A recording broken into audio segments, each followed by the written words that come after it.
Video ಶುರು ಮಾಡೋಕ್ಕಿಂತ ಮುಂಚೆ ಈ ಹಪ್ಪಳ ನೋಡ್ರಿ, ಎಷ್ಟು ಹಗುರ ಪಳ್ಳು ಮತ್ತೆ ಗರಿಗರಿಯಾಗಿದ್ದಾವೆ. ಇವನ್ನ ತಯಾರಿಸೋಕೆ ಬಹಳ ಇಂಗ್ರೀಡಿಯೆಂಟ್ಸ್ ಏನು ಬೇಕಾಗಲ್ಲ. ಅಕ್ಕಿನ ರಾತ್ರಿ ಎಲ್ಲ ನೆನೆಸೋದು ಅಥವಾ ಗಂಟೆಗಟ್ಟಲೆ ಕುದಿಸೋದು ಯಾವುದೂ ಬೇಡ. ನಿಮಿಷಗಳಲ್ಲೇ ಇವನ್ನ ನೀವು ತಯಾರಿಸಬಹುದು. ನಮಸ್ಕಾರ, ಶ್ರಾವಣಿ ಅಡುಗೆ ಮನೆಗೆ ಸ್ವಾಗತ. ನಾನು ರಶ್ಮಿ. ಹಾಗಾದ್ರೆ ಜಾಸ್ತಿ ತಡ ಮಾಡದೆ ಅಕ್ಕಿಯ ಈ ಖಾರ ಖಾರ ಗರಿಗರಿಯಾದ ಹಪ್ಪಳ ಹೇಗ್ ಮಾಡೋದು ಅಂತ ನೋಡೋಣ ಬನ್ನಿ.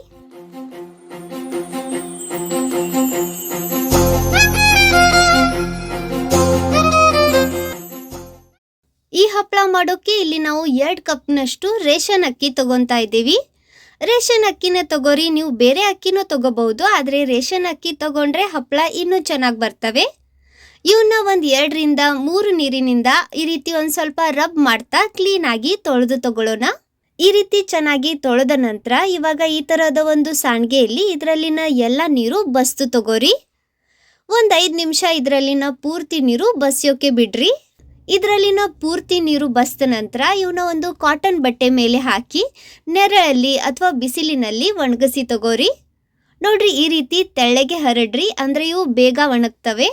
ಅಕ್ಕಿ ತೊಳೆದು ಇವನ್ನ ಈ ರೀತಿ ಚೆನ್ನಾಗಿ ಒಣಗಿಸಿ ಗಿರ್ನಿಗೆ ಹಾಕಿಸ್ಕೊಂಡು ಬಂದರೆ ನಾವು ಮನೆಯಲ್ಲೇ ಈ ರೀತಿ ಹಿಟ್ಟು ತಯಾರಿಸಬಹುದು.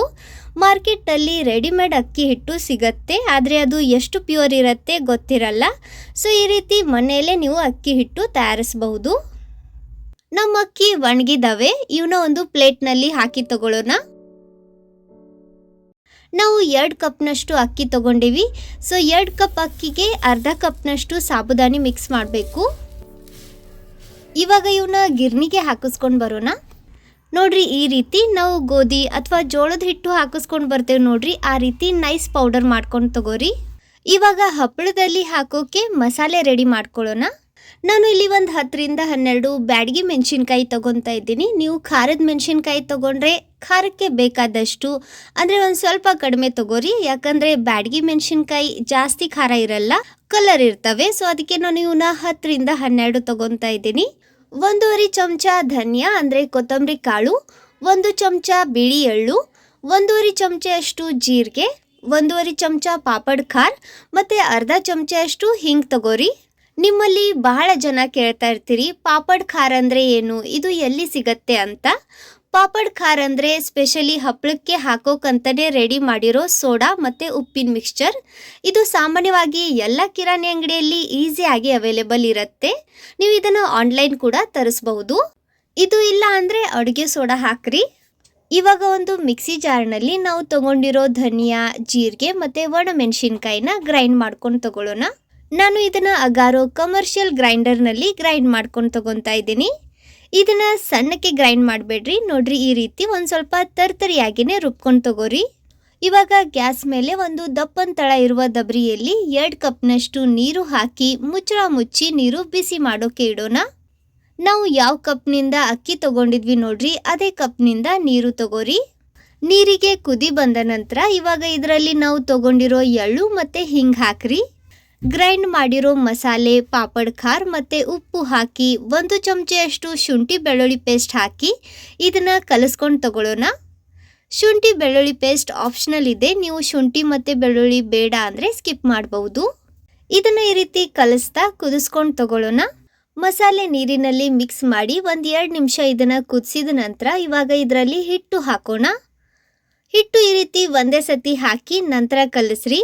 ಮುಂಚೆ ಇದು ಗಂಟಾಗಿರೋ ರೀತಿ ಅನಿಸುತ್ತೆ, ಆದರೆ ಇದನ್ನು ನೀವು ಹೇಗೆ ಕಲಿಸ್ತೀರಿ ನೋಡ್ರಿ, ಹಾಗೆ ಇದು ಚೆನ್ನಾಗಿ ಮಿಕ್ಸ್ ಆಗುತ್ತೆ. ಗ್ಯಾಸ್ ಪೂರ್ತಿ ಲೋ ಫ್ಲೇಮ್ನಲ್ಲಿ ಇಟ್ಟು ಇದನ್ನು ಈ ರೀತಿ ಕಲಿಸ್ಕೊಂಡು ತಗೋರಿ.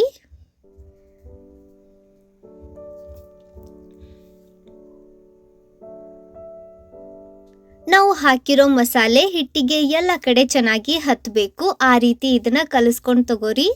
ಇಲ್ಲಿ ಗಮನ ಇರಲಿ, ಈ ರೀತಿ ಇದನ್ನು ಕಲಿಸ್ಬೇಕಾದ್ರೆ ಇದು ತಳಕ್ಕೆ ಸ್ವಲ್ಪನೂ ಹೊತ್ತಬಾರ್ದು. ನೀವು ಬೇಕಂದರೆ 1-2 ನಿಮಿಷ ಗ್ಯಾಸ್ ಆಫ್ ಮಾಡಿ ಇದನ್ನು ಕಲಿಸಿ ನಂತರ ಗ್ಯಾಸ್ ಆನ್ ಮಾಡಬಹುದು.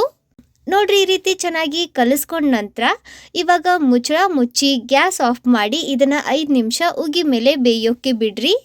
ಈ ರೀತಿ ಪೂರ್ತಿ ಕವರ್ ಆಗುವಂಥ ಮುಚ್ಚಳ ಮುಚ್ಚ್ರಿ, ಅಂದರೆ ಇದರಲ್ಲಿನ ಉಗಿ ಹೊರಗೆ ಹೋಗಲ್ಲ. 5 ನಿಮಿಷದ ನಂತರ ಇದು ಬೆಂದಿರತ್ತೆ. ಇವಾಗ ಇದನ್ನು ಮಿದ್ದಬೇಕು. ನಾನು ಇದನ್ನು ಕಿಚನ್ ಕಟ್ಟಿ ಮೇಲೇ ಮಿತ್ತಾ ಇದ್ದೀನಿ. ನೀವು ಬೇಕಂದ್ರೆ ಒಂದು ಪರಾತದಲ್ಲಿ ಇದನ್ನ ಮಿದ್ಬಹುದು. ಕಟ್ಟಿನ ಕ್ಲೀನ್ ಆಗಿ ತೊಳೆದು ನಂತರನೇ ಇದನ್ನ ಮಿತ್ಕೊಂಡು ತಗೋರಿ. ಕೈನಿಂದ ಮುಟ್ಟಬಹುದು ಅಷ್ಟು ಉಗುರು ಬೆಚ್ಚಗೆ ಇದ್ದಾಗ ಇದನ್ನ ಈ ರೀತಿ ಮಿದ್ಬೇಕು. ಹಿಟ್ಟು ಕೈಗೆ ಅಂಟ್ಕೊಂತ ಇದ್ರೆ ಕೈಗೆ ಒಂದ್ ಸ್ವಲ್ಪ ಎಣ್ಣೆ ಸವರ್ಕೊಂಡು ನಂತರ ಮಿದ್ರಿ. ಇವಾಗ ಇದರಲ್ಲಿನ ಸ್ವಲ್ಪ ಹಿಟ್ಟು ತಗೊಂಡು ನೋಡ್ರಿ ಈ ರೀತಿ ಉಳ್ಳಿ ಮಾಡ್ಕೊಂಡು ತಗೊಳ್ಳೋಣ. ನೀವು ಹಪ್ಪಳ ಯಾವ ಸೈಜ್ನಲ್ಲಿ ಮಾಡಬೇಕು ಅಂತ ಇದ್ದೀರಿ ಅದನ್ನ ನೋಡ್ಕೊಂಡು ಉಳ್ಳಿ ಮಾಡ್ರಿ. ಎಲ್ಲ ಹಿಟ್ಟಿನಿಂದ ಉಳ್ಳಿ ಮಾಡ್ಕೊಂಡ ನಂತರ ಇವಾಗ ಇವನ್ನ ಈ ತರಹದ ಒಂದು ಡಬ್ಬಿ ಅಥವಾ ಪಾತ್ರೆಯಲ್ಲಿ ಮುಚ್ಚಿ ಇಡ್ರಿ, ಅಂದ್ರೆ ಇವು ಒಣಗಲ್ಲ. ಇದರಲ್ಲಿನ ಒಂದು ಉಳ್ಳಿ ತೆಗೆದು ಹಪ್ಪಳ ಲಟ್ಸೋಣ. ನಾನು ಇದಕ್ಕೆ ಅಕ್ಕಿ ಹಿಟ್ಟು ಹಚ್ಚಿ ಲಟ್ಟಿಸ್ತಾ ಇದ್ದೀನಿ. ನೀವು ಬೇಕಂದ್ರೆ ಇದಕ್ಕೆ ಎಣ್ಣೆ ಹಚ್ಚಿನೂ ಲಟ್ಟಿಸ್ಬಹುದು. ನಿಮಗೆ ಎಷ್ಟು ಬೇಕು ಅಷ್ಟು ತೆಳ್ಳಗೆ ಇದನ್ನು ನೀವು ಲಟ್ಟಿಸ್ಬಹುದು.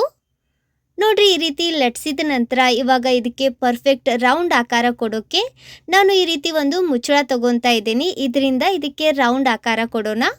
ಎಕ್ಸ್ಟ್ರಾ ಬಂದಿರೋ ಈ ಹಿಟ್ಟು ನಾವು ಮತ್ತೆ ಹಪ್ಪಳ ಲಟ್ಸೋಕೆ ತಗೊತಾ ಇದ್ದೀವಿ. ಸೂಪರ್, ನೋಡ್ರಿ ನಮ್ಮ ಹಪ್ಪಳ ರೆಡಿ ಇದೆ, ಅದು ಕೂಡ ಪರ್ಫೆಕ್ಟ್ ರೌಂಡ್ ಶೇಪಲ್ಲಿ. ಈ ರೀತಿ ಬೇಡ ಅಂದರೆ ನೀವು ಇದನ್ನು ರೌಂಡ್ ಶೇಪಲ್ಲಿ ಲಟ್ಟಿಸಿನೂ ತಗೋಬಹುದು. ಇದೇ ರೀತಿ ಇನ್ನೊಂದು ಹಪ್ಪಳ ಲಟ್ಟಿಸಿ ತರಿಸ್ತೇನೆ ನೋಡ್ರಿ. ಇದಕ್ಕೂ ಮುಂಚೆ ನಾನು ನಿಮ್ಮ ಜೊತೆ ಬಹಳಷ್ಟು ಬೇರೆ ಬೇರೆ ತರಹದ ಅಂದರೆ ಹುರುಳಿ ಕಾಳು ಇರಬಹುದು, ಅಲಸಂದೆ ಕಾಳು, ಆಲೂಗಡ್ಡೆ, ಸಬ್ಬಕ್ಕಿ, ಅಕ್ಕಿ, ಈ ರೀತಿ ಬಹಳಷ್ಟು ಹಪ್ಪಳದ ರೆಸಿಪೀಸ್ನ ಶೇರ್ ಮಾಡಿದ್ದೀನಿ. ನೀವಿನ್ನೂ ಆ ವಿಡಿಯೋಸ್ನ ನೋಡಿಲ್ಲ ಅಂದರೆ ಲಿಂಕ್ ಡಿಸ್ಕ್ರಿಪ್ಷನ್ನಲ್ಲಿ ಕೊಟ್ಟಿರ್ತೀನಿ, ಪ್ಲೀಸ್ ಚೆಕ್ ಮಾಡಿರಿ. ನೋಡ್ರಿ ನಮ್ಮ 2ನೇ ಹಪ್ಪಳನೂ ರೆಡಿ ಆಯಿತು. ಇವನ್ನ ಬಟ್ಟೆ ಮೇಲೆ ಅಥವಾ ಒಂದು ಪ್ಲಾಸ್ಟಿಕ್ ಶೀಟ್ ಮೇಲೆ ಬಿಸಿಲಿನಲ್ಲಿ ಒಣಗಿಸ್ರಿ. 2 ದಿನ ಚೆನ್ನಾಗಿ ಒಣಗಿಸಿದ ನಂತರ ಇವನ್ನ ನೀವು ಸ್ಟೋರ್ ಮಾಡಬಹುದು. ಒಣಗಿದ ನಂತರ ಹಪ್ಪಳ ಈ ರೀತಿ ಬರ್ತವೆ. ಹಪ್ಪಳ ನೀವು ನೋಡ್ತಾ ಇರಬಹುದು, ಸ್ವಲ್ಪನೂ ಸಿಳಿಲ್ಲ ಅಥವಾ ಬಿರುಕು ಬಿಟ್ಟಿಲ್ಲ. ಇವನ್ನ ಬಿಸಿಲಿನಲ್ಲಿ ಪೂರ್ತಿ ಚೆನ್ನಾಗಿ ಒಣಗಿಸಿ ನಂತರನೇ ಸ್ಟೋರ್ ಮಾಡ್ರಿ. ಇವಾಗ ಇವನ್ನ ಕರೆದು ನೋಡೋಣ.